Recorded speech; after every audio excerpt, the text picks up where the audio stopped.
Hi guys, welcome to my YouTube channel Study Shiv with 22, and in today's video we are just going to do the last approach from your chapter 2 mainstream and traditional perspective on public administration. So up to now हमने scientific approach कर लिया, ideal type of bureaucracy, human relation, rational theory, and this is going to be the last one. ठीक है, तो ये हमारा approach है given by the Fredericks. Before continuing this part I would like to tell you all, in case you are seeking for the notes for public administration, description में link है, आप वहाँ पे जाके देख सकते हो. स्टडी शिव विद कृति को अगर आप पहले से जानते हैं या फिर पहली बार आए हैं तो आपको बताना चाहूँगी आई एम ब्रिंगिंग और I am designing the courses for B honours political science for all the semesters. Something which you can directly buy from my website. This would include the detailed lectures of all the core papers, important questions, notes, there would be some of the doubt sessions weekly and many more things. So this is something that I would be launching maybe after the August or in the first week of September here. So let's get started with today's video.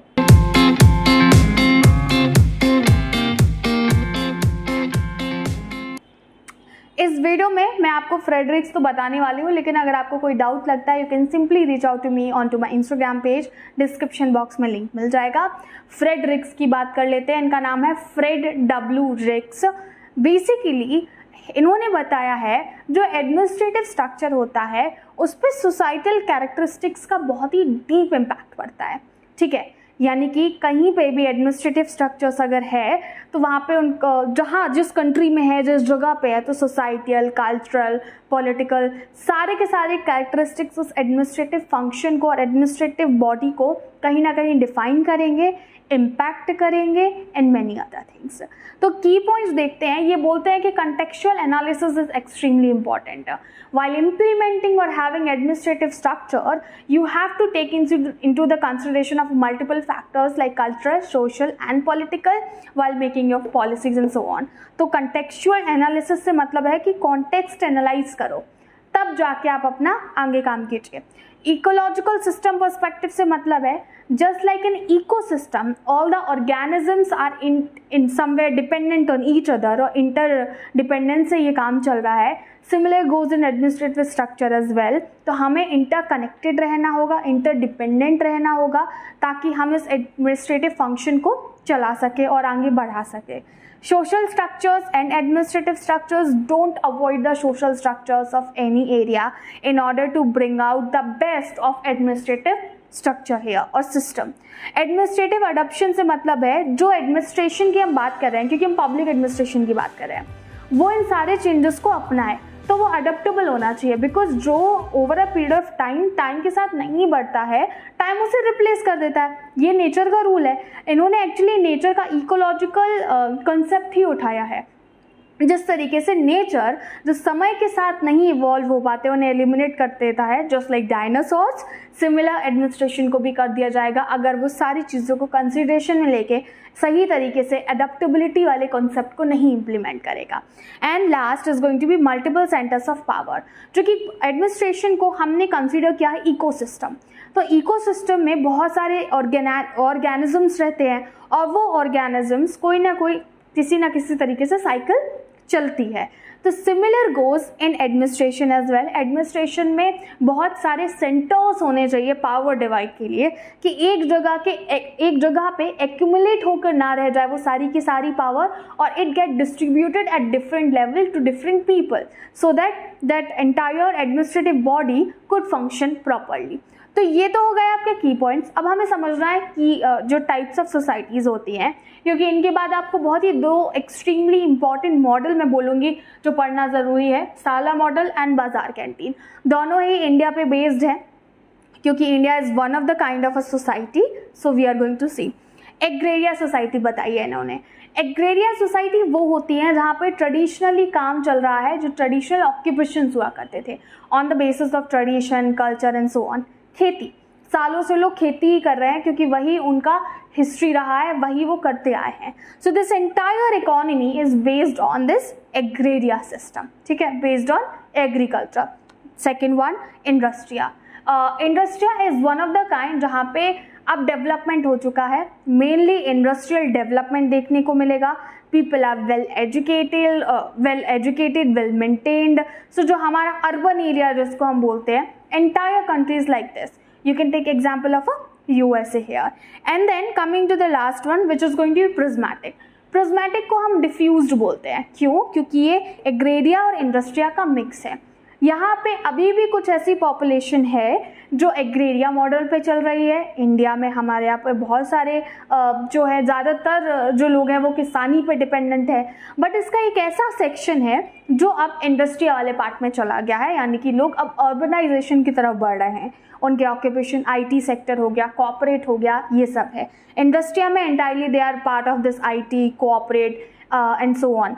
Prismatic में informal होता है, agriculture होता है, cooperative हो सकता है and many other. तो ये 3 तरह के सोसाइटीज़ है. बहुत ईजी है समझना. नोट्स में एक बार चेक कर लोगे, थोड़े से की पॉइंट्स डाले हुए हैं तो वो आपको समझ में आ जाएंगे. जो कि प्रिज्मेटिक सोसाइटी की बात की ना, प्रिज्मेटिक सोसाइटी का एग्जाम्पल इंडिया है. तो इंडिया में साला मॉडल कैसे काम करता है? साला मॉडल मेनली एडमिनिस्ट्रेटिव सबसिस्टम की बात करता है. मतलब इस मॉडल के तहत हम एडमिनिस्ट्रेशन की बात करेंगे जो प्रिज्मेटिक सोसाइटीज़ में होते हैं. So one of the type is India. यहाँ पे मल्टीपल सेंटर्स ऑफ पावर होते हैं क्योंकि एक जगह पे नहीं होती. हमारे यहाँ पे सेंट्रल गवर्नमेंट है, रूरल गवर्नमेंट है, स्टेट गवर्नमेंट है. So power is not accumulated at one centre here. दूसरा, बार्गेनिंग एंड नेगोशिएशन हमारे यहाँ ऑब्वियसली होता है. ठीक है. तीसरा, in sort of administrative context, ना कि आप जब शॉपिंग करने जाएं and so on. Decentralisation and dispersion of authority है. ठीक है. मल्टीपल सेंटर्स ऑफ पावर के साथ साथ this is in another way. दो देयर आर सम हेड्स जिनके पास पावर है, बट उसके साथ साथ डिस्पर्शन किया गया. हमने लोअर लेवल तक सबको पावर दे के रखी है. तो ये हो गया. पॉलीसेंट्रिक एडमिनिस्ट्रेटिव सब सिस्टम अगेन लाइक हर स्टेट का एडमिनिस्ट्रेटिव सेंटर अलग अलग जगह उनकी कैपिटल में है. ठीक है. तो वो पॉलीसेंट्रिक है, एक जगह पे नहीं है, तो भीड़ वहाँ जमा नहीं हो रही है, काम स्मूथली चल रहा है. फिर आता है फिफ्थ, बार्गेनिंग नेटवर्क्स.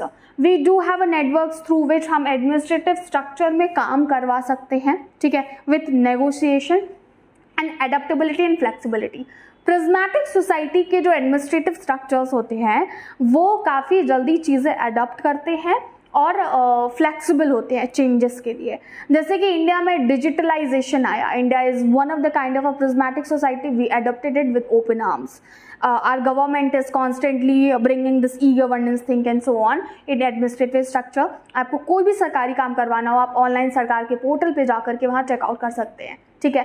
पासपोर्ट बनवाना है, गो on to the government website. Visa के लिए अप्लाई करना है, गो ऑन गवर्नमेंट वेबसाइट. आधार कार्ड पैन कार्ड से लिंक करना है, वहाँ पे जाइए आप. आपको हेल्थ से रिलेटेड कुछ जानना है या बहुत सारी स्कीम सरकार की कुछ चाहिए है, आपको चेकआउट करना है, आप पोर्टल पे जाके कर सकते हैं. This is what is this all about साला मॉडल. बहुत ईजी है. लाइक सीरियसली आप बहुत सारे की पॉइंट्स डाल सकते हो. मैंने सिर्फ 6 लेके हैं, मेरे नोट्स में मैंने 7 या 8 ऐड किए हैं, तो आप वो चेक कर लीजिएगा. फिर बात करते हैं बाजार कैंटीन. अब साला मॉडल था एडमिनिस्ट्रेटिव सब सिस्टम ऑफ प्रिज्मेटिक सोसाइटी. ये है इकोनॉमिक सब सिस्टम ऑफ प्रिज्मेटिक सोसाइटी. दोनों ही प्रिज्मेटिक सोसाइटी के हैं. डाइवर्स इकोनॉमिक एक्टिविटीज़ होती है. मैंने बोला ना, IT सेक्टर में भी है, कॉर्पोरेट में भी हैं, इनफॉर्मल ग्रुप्स भी हैं और बाकी अदर ऑक्यूपेशन में भी लोग इन्वॉल्व हैं. देन मार्केट फोर्सेस इसका जो है काफ़ी अच्छा होता है क्योंकि डाइवर्सिटी होती है. Again entrepreneurship spirit. Entrepreneurship spirit से मतलब है people are competitive, people are learning, they are constantly doing innovation and changes into their things. तो ये हमारे यहाँ देखने को मिल सकती है. फ्लेक्सिबिलिटी एंड अडेप्टेबिलिटी, हम चेंजेस बड़ी जल्दी ग्रैब करते हैं. एंटरप्रेन्योरशिप स्पिरिट इसलिए तो है हमने क्योंकि हम चेंजेस हम सीख रहे हैं. हम आज से आप देखिएगा 4 से 5 साल बाद ऑलमोस्ट हर इंसान कंटेंट क्रिएटर होगा किसी ना किसी तरीके से. वो जो भी कर रहा होगा, चाहे वो जॉब में हो या जो भी हो, but they will be doing something from their end. Pluralistic economic actors. हमारे यहाँ पे सिर्फ ऐसा नहीं है, गवर्नमेंट एजेंसीज चल रही हैं, प्राइवेट एजेंसीज चल रही हैं, हमारे पास MNCs भी हैं, प्राइवेट है, गवर्नमेंट है, अलग अलग बिजनेस टाइकून्स है, पर्सनल लेवल पे नेटवर्क है, एसोसिएशन है, ऑर्गेनाइजेशंस है. सो ये सारी एक्टिविटीज़ जो भी इकोनॉमिक एक्टर्स हैं हमारे, बहुत सारे हम एक के ऊपर डिपेंडेंट नहीं रहते हैं, बहुत सारे के ऊपर रहते हैं. So this is entirely your ecological approach by Frederick. I believe अगर आप 5 अप्रोच मेरे वीडियोस के थ्रू 2-3 बार देखेंगे तो आपको पता चलेगा शायद इतना कॉम्प्लिकेटेड है ही नहीं. सिर्फ वो टर्मिनोलॉजी आप लोगों को डिफिकल्ट लगती है। As we have completed a chapter 2, chapter 3 and chapter 4 तो फिर आपके पब्लिक एडमिनिस्ट्रेशन के ईजी है। वो भी मैं अगर आज नहीं डाल पाई तो मैं कल डालूंगी, बट मैं डाल दूंगी पक्का, क्योंकि फिर हमें IR और CGP भी कवर करना है।